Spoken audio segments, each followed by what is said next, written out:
Hi everyone, welcome to my channel. ఈరోజు మనం డిఎస్సిలో చాలా ముఖ్యమైన పార్ట్ విద్యా దృక్పథాలు గురించి తెలుసుకుందాం. దీనిలో విద్య అర్థము, రకాలు, ధృవాలు మరియు ధ్యేయాలు అనే టాపిక్ గురించి తెలుసుకుందాం. ఇది చాలా ఇంపార్టెంట్, ఖచ్చితంగా బిట్ వచ్చే అవకాశం ఉంది. దీనిలో క్వశ్చన్స్కి వెళ్తే ఫస్ట్ వన్ వచ్చేసి విద్య అనే పదానికి మూల భాషా పదం ఏది? దీనికి పాలి, సంస్కృతి, తెలుగు, ద్రావిడ. దీని ఆన్సర్ వచ్చేసి సంస్కృతి. నెక్స్ట్ వన్, విద్య అనే దానికి మూల పదం విధ, విద్యే, విద్య. ఆన్సర్ విద్. విద్ అనగా అర్థం తెలుసుకుంటా, వృద్ధులకి రావటం, మెరుగుపడటం పైవన్నీ. ఆన్సర్ తెలుసుకోవడం. ఎడ్యుకేషన్ భాషా పదం లాటిన్, గ్రీకు, ఫ్రెంచి, ఆంగ్లం. ఎడ్యుకేషన్ అనేది ఆంగ్ల పదం. ఎడ్యుకేషన్ అనే ఆంగ్ల పదానికి మూల పదం ఏది? ఎడ్యుసర్, ఎడ్యుకేషన్, ఎడ్యుకేర్ 1, 3. దీనిలో ఎడ్యుకేషన్ అనే ఆంగ్ల పదానికి మూల పదం ఎడ్యుసర్ అండ్ ఎడ్యుకేర్, 2 అర్థాలు వస్తాయి. ఎడ్యుకేషన్ అనగా లాటిన్ భాషలో అర్థం ఏమిటి? వృద్ధులకు తేవడం, దారి చూపడం, ముందుకు చూపడం పైవన్నీ. ఆన్సర్ వృద్ధులకి తేవడం. మనిషి నిస్వార్థిగా తయారు చేయడమే విద్య అని పేర్కొన్నది అంటే ఉపనిషత్తులు, గాంధీ, ఋగ్వేదం, భగవద్గీత. ఋగ్వేదంలో చెప్పడం జరిగింది. నెక్స్ట్ వన్, విద్య అనగా మోక్షానికి దారి చూపడం అని తెలిపింది. శంకరాచార్యులు, ఋగ్వేదం, ఉపనిషత్తులు, భగవద్గీత. ఆన్సర్ ఉపనిషత్తులో చెప్పడం జరిగింది. ఆత్మను సాక్షాత్కరించడమే విద్య అని అన్నది ఎవరు? బుద్ధుడు, శంకరాచార్యుడు, భగవద్గీత, దయానందుడు. ఆన్సర్ శంకరాచార్యుడు.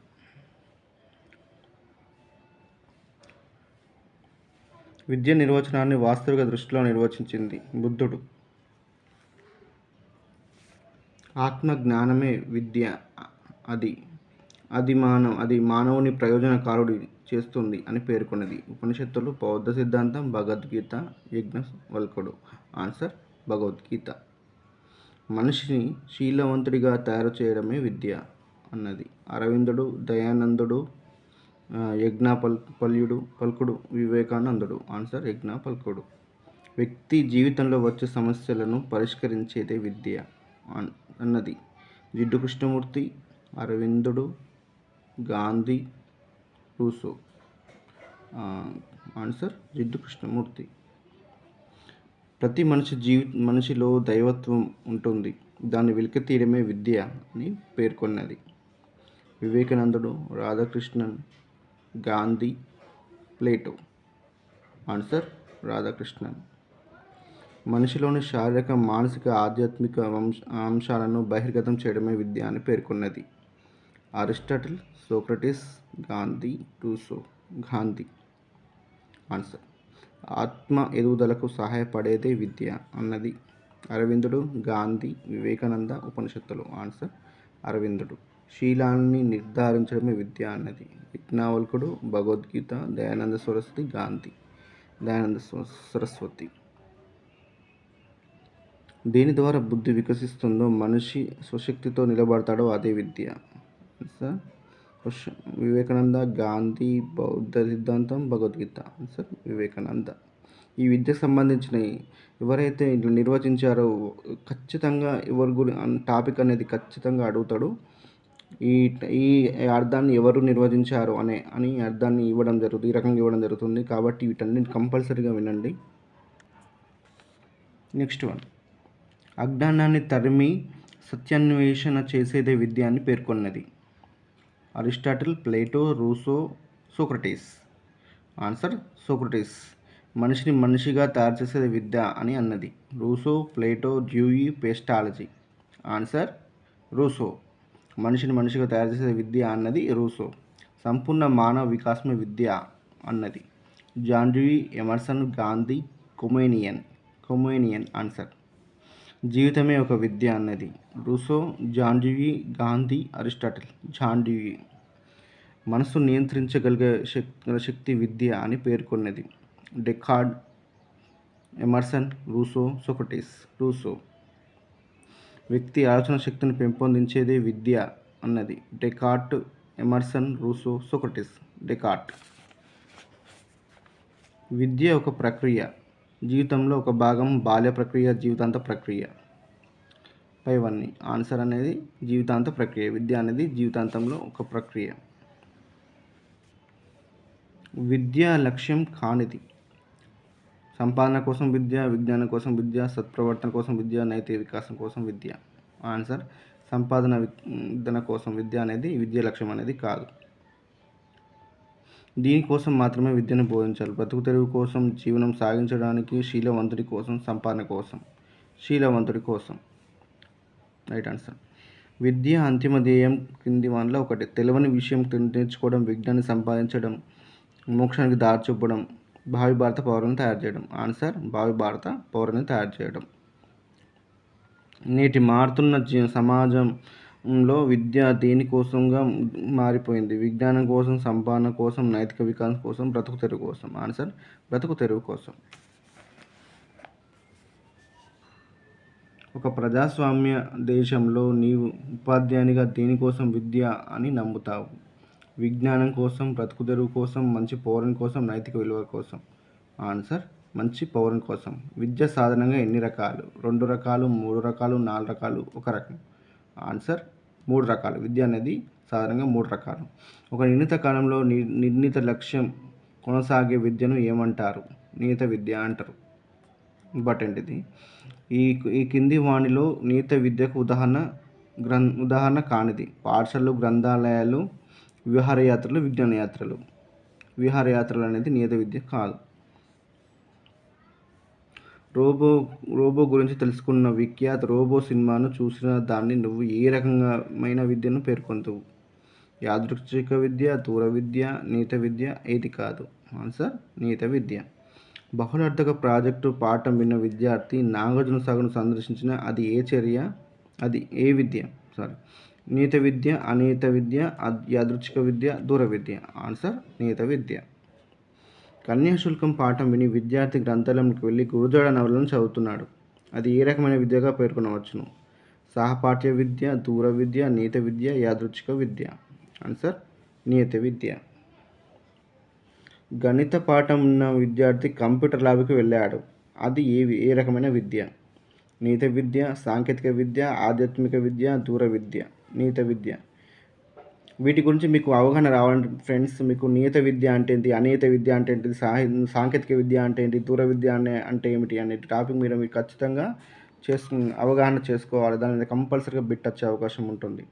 కాలం, లక్ష్యం లేకుండా జరిపే విద్య. నియత విద్య, దూర విద్య, యాదృచ్ఛిక విద్య, అనియత విద్య. యాదృచ్ఛిక విద్య. ఈ క్రింది వానిలో యాదృచ్ఛిక విద్యా సంస్థ కానిది? కుటుంబం, సమాజం, గ్రంథాలయం, సినిమా. ఆన్సర్ గ్రంథాలయం. ఒక వ్యక్తి జీవితంలో ఏ విద్య ద్వారా ఎక్కువ విజ్ఞానం పొందుతాడు? సాంకేతిక విద్య, పాఠశాల విద్య, నియత విద్య, యాదృచ్ఛిక విద్య.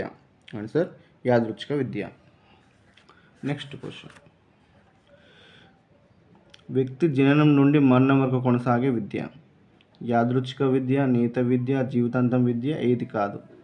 వ్యక్తి జనం నుండి మరణం వరకు కొనసాగే విద్య యాదృచ్ఛిక విద్య.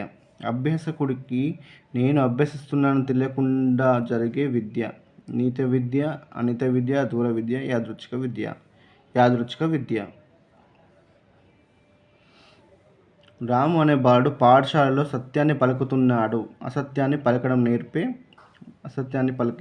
నేర్పే విద్య. నియత విద్య, యాదృచ్ఛిక విద్య, దూర విద్య, నైతిక విద్య. యాదృచ్ఛిక విద్య. నిర్ణీత లక్ష్యం కలిగి కాలం లేకుండా జరిగే విద్య. నియత విద్య, అనియత విద్య, దూర విద్య, సాంకేతిక విద్య. అనియత విద్య. ఈ క్రింది వానిలో దూర విద్యా సంస్థలకు ఉదాహరణ కానిది? ఆన్సర్ అర్థం చేసుకోవాలి మనం. దూర విద్యా సంస్థలకు ఉదాహరణ కానిది అన్నాడు. సార్వత్రిక పాఠశాల, బిఆర్ అంబేద్కర్ ఓపెన్ విశ్వవిద్యాలయం, ఇగ్నో, గ్రంథాలయం. ఆన్సర్ అనేది గ్రంథాలయం. బ్రేవ్, BRAVO, బ్రేవ్ అంటే డాక్టర్ బిఆర్ అంబేద్కర్ యూనివర్సిటీ అన్నట్టు. ఎక్కడ కలదు? Delhi, Hyderabad, Kolkata, Mumbai. Answer Hyderabad. BRAVO brave అంటే doctor B R Ambedkar university open university ఎప్పుడు ఏర్పాటు చేశారు? 1980, 81, 82, 83. ఆన్సర్ 82లో ఏర్పాటు చేయడం జరిగింది. ప్రపంచంలో అతిపెద్ద సార్వత్రిక విశ్వవిద్యాలయం Brave Ambedkar university, IGNOU Indira Gandhi university, AIOU CIOU. Answer అనేది ఇగ్నో. ఇగ్నోని ఎప్పుడు ఏర్పాటు చేశారు? 1982, 83, 84, 85. ఆన్సర్ 85. Next one. ఇగ్నోని ఫుల్ ఫామ్ అంటే ఏంటి అంటే Indira Gandhi general national open university, Indian Gandhi national open university, Indira Gandhi national open university, Indira Gandhi national open unit. Answer వచ్చేసి third one, Indira Gandhi national open university. విద్యా బోధన ప్రక్రియగా భావిస్తే దాన్ని ఎన్ని ధృవాలుగా వర్గీకరించవచ్చు? ఆన్సర్ 1, 2, 3, 4. ఆన్సర్ అనేది 3. 3 ధృవాలుగా వర్గీకరించవచ్చు. ఏ ధృవ ప్రక్రియలో ఉపాధ్యాయుడు విద్యా రంగాన్ని శాసిస్తాడు? ఏకధ్రువ, ద్విధ్రువ, త్రిధ్రువ, పంచధ్రువ. ఏకధ్రువలో ఉపాధ్యాయుడు విద్యా రంగాన్ని శాసిస్తాడు. ద్విధ్రువ ప్రక్రియ విద్యను ఎవరు ప్రతిపాదించారు? Jiddu Krishnamurti, John Adams, John Dewey, Aristotle. Answer John Adams. ద్విధ్రువ విద్యను ప్రతిపాదించిన వ్యక్తి. విద్యా సాధనలో ఉపాధ్యాయుడు విద్యార్థి ఇద్దరు సమానమే అని పేర్కొన్నది? Jiddu Krishnamurti, John Adams, John Dewey, Aristotle. Answer Jiddu Krishnamurti. విద్యను త్రిధ్రువ పద్ధతిగా పేర్కొన్నది? John Adams, John Dewey, Krishnamurti, Gandhi.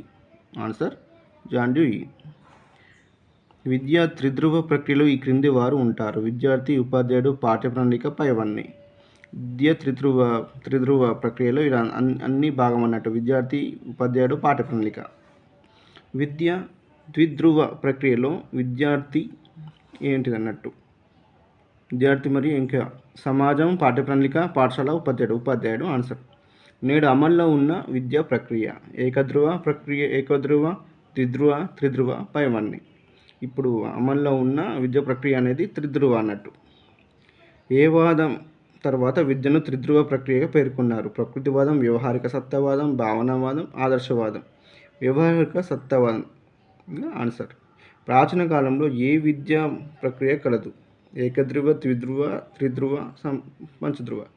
ప్రాచీన కాలంలో అనేది ఏకధ్రువ మాత్రమే అందుబాటులోకి ఉంది. సారీ ఫ్రెండ్స్, డిఎస్సికి టైం లేకపోవడం వల్ల మీకు ఈ రకంగా తొందరగా మీకు అందరికి రీచ్ కావడం కోసం ఈ రకంగా వీడియో తీసి అప్లోడ్ చేస్తున్నాను. ప్రతి చాప్టర్ కవర్ అయ్యే విధంగా చేస్తాను. చాలా థ్యాంక్ యూ ఫ్రెండ్స్.